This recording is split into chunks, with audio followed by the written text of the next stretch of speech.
Саламатсыңдар ма, балалар? Саламатсыз ба? Жарайсыңдар. Бізде бүгін қандай сабақ? Сөйлеуді дамыту. Өте керемет. Көңіл күйлерің қандай? Жақсы. Ал, кәнеке, сабақты бастасақ, бәріміз орнымыздан тұрайық, кәнеке. Тамаша. Бірге, менімен бірге. Амансың ба, алтын күн? Амансың ба, көк аспан?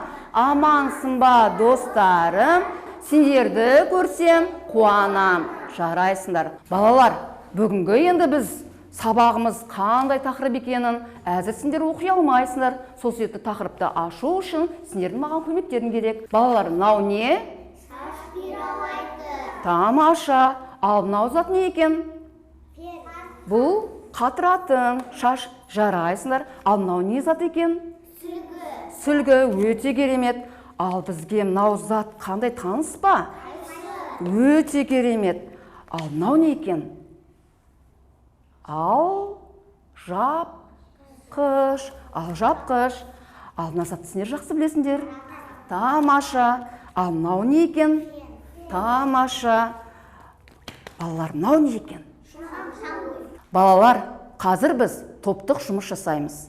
Шаштаразға қажетті заттарды біз көк қақпақпен жабуымыз керек. Мінекей, көк қақпақпен жабуымыз керек. Қай жерге керек екен? Оны өздерінің ойлап табуларын керек. Ал шаштаразға қажет емес затты ақ қақпақпен жабамыз. Тапсырма барлықтарына түсінікті ма? Сендердің алдарында мінекей зат тұр, қақпақтар тұр, көк, ақ қақпақ. Өздеріне ойланып, ақылға салып, шаштаразға қажетті заттың тұсын көк қақпақпен жабамыз. Кәнеке бірге енді топ болып, ауызбіршілікпен кәне тапсырманы орындайық кәне. Ал, кірісеміз.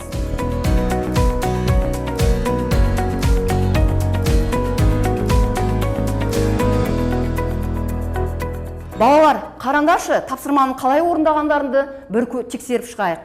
Тарақтың тұсы көк қақпақпен дұрыс па екен? Өте тамаша. Қайшы дұрыс па? Өте тамаша. Фен? Тамаша. Сусабын? Дұрыс. Бүгін барлықтарында топтық жұмысты жақсы орындадыңдар. Сендерге рахмет. Балалар, енді біз мнемо кесте арқылы сөйлем құруымыз керек. Ал, Мереке, бірінші сөйлемді құрай ғой.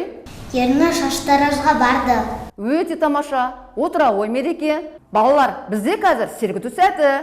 Кәнеке, аюымызды қолымызға киіп алдық ба? Жарайсыңдар. Ал менімен бірге қайталаймыз. Ормандағы аюдың құлпынайы көп екен. Кәне теріп алайық, қалтамызға салайық. Кәне көрсете ойындар. Ал балалар, бүгінгі біздің сабағымыздың тақырыбы шаштараз болғасын, біз әрқайсымыз шаштаразшының рөлінде ойнайық. Жарай ма? Кәнеке, Мереке, кел шыға ғой. Қолына қайшы беремін.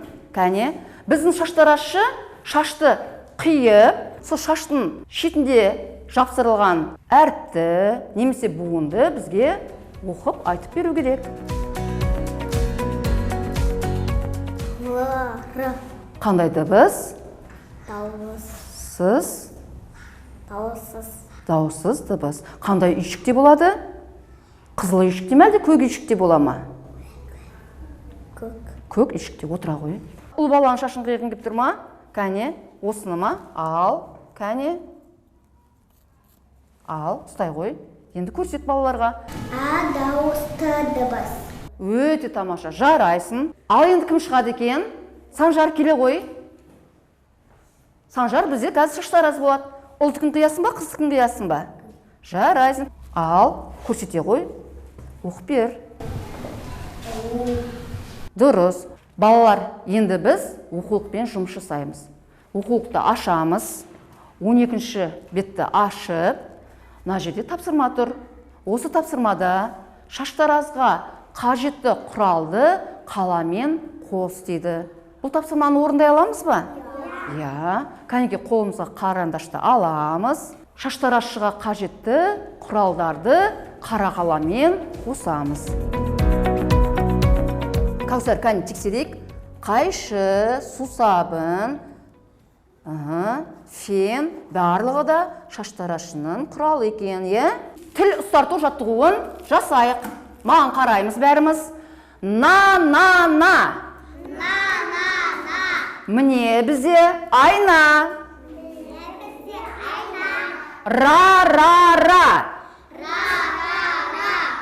Шашынды тара. Кәне тараймыз шашымызды? Тараймыз, жарайсыңдар. Ын. Көпіреді сусабын. Раз.